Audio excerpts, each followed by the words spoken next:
Kumai, mi nome é Zoraida Molina Arendel. Salmo 95, explicação. Duas coisas importantes para uma vida de fé, tá? E primeiro, alabança e dois, tá? Escuta Deus sua palavra.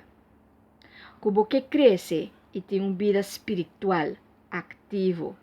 E duas coisas não aqui tá garantizar para a vida do espírito avançar e vai adiante.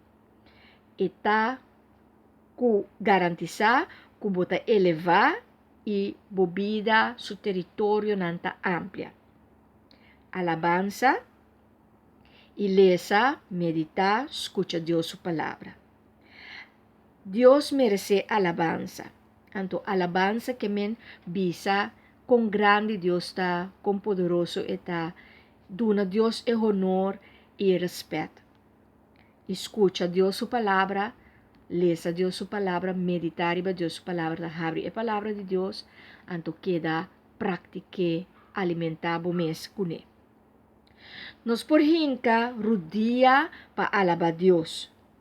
Deus lo cuida tures nang kuta alabe. Anto tapese e salmo aqui tabisa no será bo coração. Essa é uma advertência. No será bo coração para Deus. Pues lo que nos mesterhasi ta simplesmente obedecer a Deus. Nós sabemos que nós temos um bom Deus. Nós temos um Deus grandioso. E o Salmo aqui, 95, explica-nos e ensina-nos como para nós porque de uma boa relação com Deus, alabando e escutando Deus sua palavra. Deus bendicionado ricamente e enjoy the journey.